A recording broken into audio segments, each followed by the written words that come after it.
everyone, and welcome back to my channel. Today I thought I'd share a little bit of the process and some of the behind the scenes of me making a painting from start to finish. A while ago I ran into this beautiful big ornate frame at an antique store and I just knew I had to make a painting for it. I've been dreaming of a big frame like this since forever, but they're usually custom size and very expensive, so I immediately brought this one home.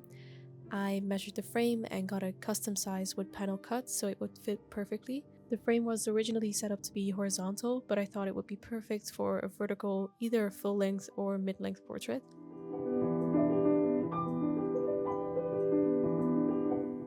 I had a rough idea of what I wanted to do for the painting, but I always look through my art books that I have that are filled with paintings and artists that I love for more inspiration.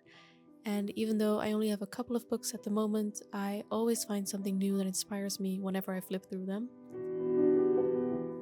And this time I was especially inspired by the portrayal of hands and fingers and Anders Soren's beautiful full body portraits. And truly no one paints hands like Sargent. They are always so simple yet so beautifully and delicately shaped and just perfect. I really wanted to challenge myself to make a bigger painting but also focus more on a different composition. I usually make small portrait studies, but, and I've said this before, I really want to make bigger paintings and do more full-length portraits as well. So I was very inspired to do a larger composition and make a painting that felt really finished and thought out. While I was looking for inspiration and references, I also ran into Stephanie on Instagram. She is a beautiful fine art model and photographer, and all of her work just already looks like a beautiful painting.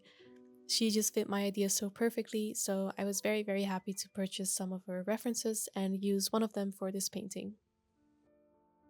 I then just placed everything that inspired me for this painting together in a small mood board, just to keep track of my ideas and what I wanted to focus on for this painting.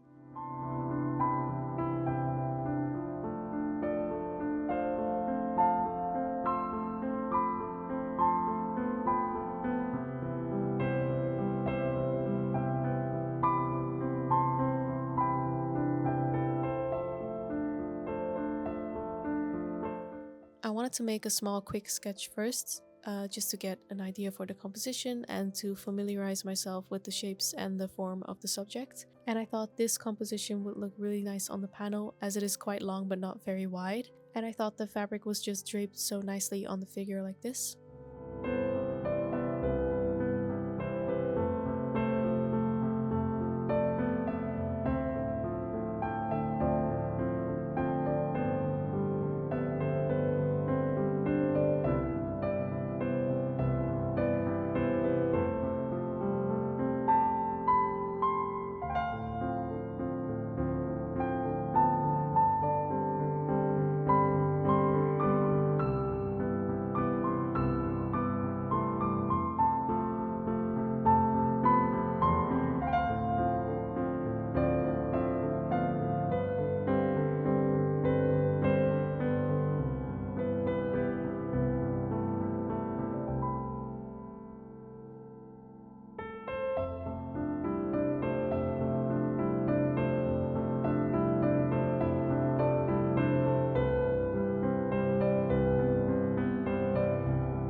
enjoy the performance.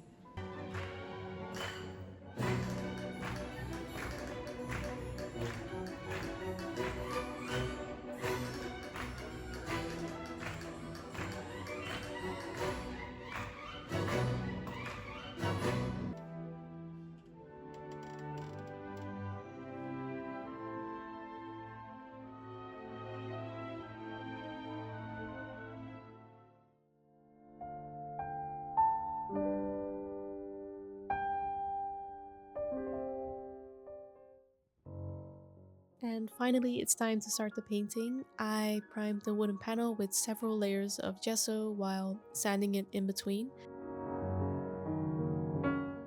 I first sketched the outline of the figure with pencil. I normally don't really make such an elaborate sketch, I usually make very rough markings, but I really wanted to make sure that everything was perfectly placed, so I decided to take my time with this.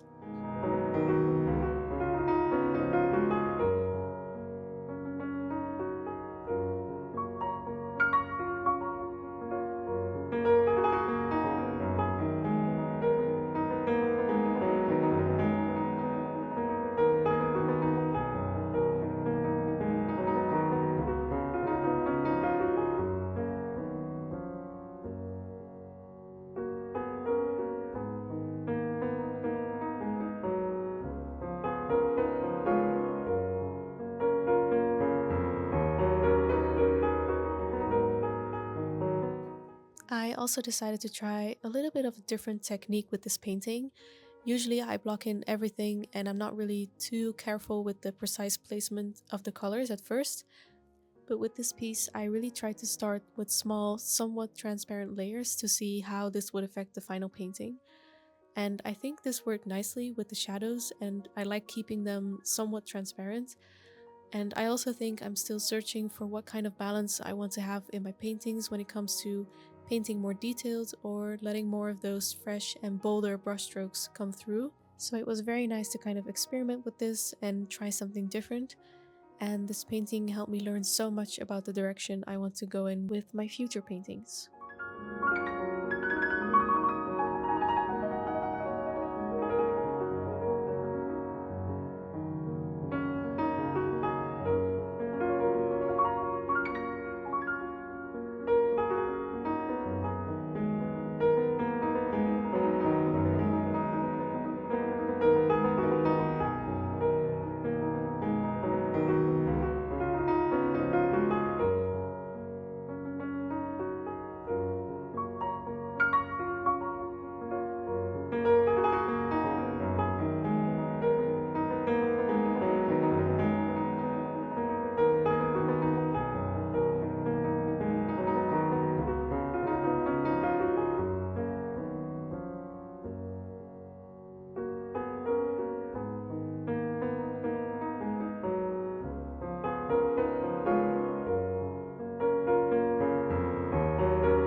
So this is the current painting situation, and it has been drying for quite a while. So as you can see, some of the pigments around the hair, the background, and the chest area as well have sunken in quite a bit, and this often happens with oil paintings. So I thought this would be a good moment to go to the art store and buy some walnut oil. I usually use this on those kind of sunken in areas to revive the original colors and to be able to work on top of it some more.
I truly had so much fun making this painting. I think I really pushed myself, and I really enjoyed stepping out of my comfort zone and actually finishing this bigger piece. And I was so excited to finally frame it. I think it looks so beautiful together, and I cannot wait to make more big paintings and hopefully get to frame them as well. I really hope you enjoyed watching some of the process, and hopefully you found some inspiration to paint as well. Thank you so much for watching, and I hope to see you again soon.